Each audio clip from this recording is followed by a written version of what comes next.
Hi everyone, welcome to the Highlights from Ukraine podcast, your daily audio summary of the latest news reported in the Ukrainian media. Please be aware that due to engagements at my main job, there won't be any episodes next week. We hope to return with new highlights from Ukraine next Sunday, June 11th.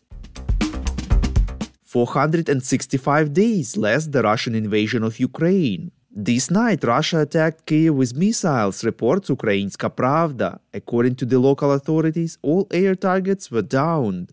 Early on Saturday evening, the Russians attacked the Pidgorodnya Hromada near Dnipro in central Ukraine. 20 people were injured, including 5 children. 3 of the children are in serious condition. As a result of the attack, 2 two-story residential buildings were hit and 2 fires broke out. President Volodymyr Zelenskyy noted that Russia is once again proven that it is a terrorist state, and the Russians will be held accountable for everything they have done against Ukraine and Ukrainians. In an interview with the Wall Street Journal, President of Ukraine Volodymyr Zelenskyy said that Ukraine is ready for a counteroffensive, reports Interfax Ukraine. The president added that Ukrainians would still like to have certain things, but can't wait for months.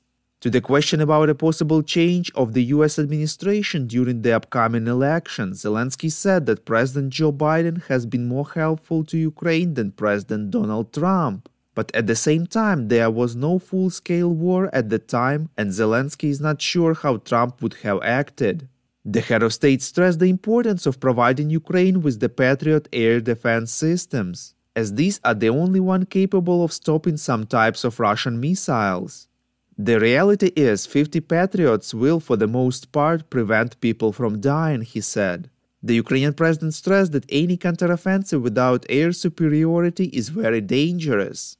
Speaking about the upcoming NATO summit in Vilnius, Zelenskyy expressed the opinion that some NATO countries are so afraid of Russia that they don't want to admit Ukraine into the alliance. He said that sees no point in attending the NATO summit in Vilnius if Ukraine does not receive specific signals on when it can join the alliance. Zelenskyy said that he understood that Ukraine would be unable to join NATO while the war was ongoing, but it was crucial for Kyiv to receive the message that Ukraine would be able to join the alliance after the war.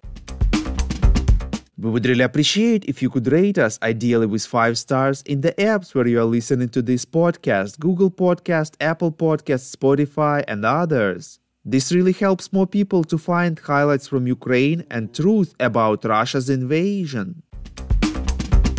In an interview with Latin American media, Volodymyr Zelenskyy said that if Russia wants a diplomatic direction in settlement of the war in Ukraine, it should withdraw its troops from the occupied territories without waiting for Ukraine to liberate them by force, reports LBUA.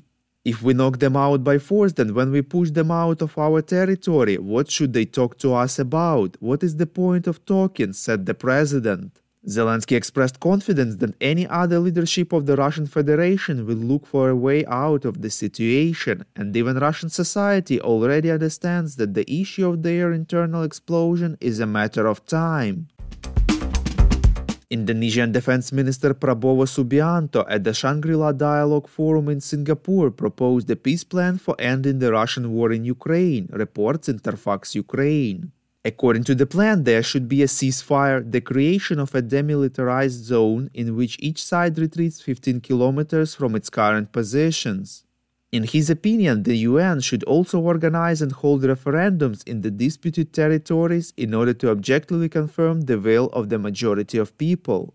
Spokesperson for the Foreign Ministry of Ukraine, Oleg Nikolenko, said in response to this plan that there are no disputed territories between Ukraine and Russia to hold referendums there. He added that long-term peace in Ukraine means the liberation of the territories from the Russian occupation. Interior Minister of Ukraine, Igor Klimenko, informed that law enforcement officers had checked more than 4,800 shelters across the country, reports Channel 5. According to him, almost 20 of them are unsuitable for use, 5% were closed. Thank you for listening to the Highlights from Ukraine podcast. We're a commercial initiative of just 2 people, and we need your help to grow. Share information about the podcast, rate us in the app, subscribe to our Patreon. With your support, we are getting better. We call on you to demand from governments of your countries to impose the toughest sanctions possible on Russia and its citizens to stop their invasion of Ukraine.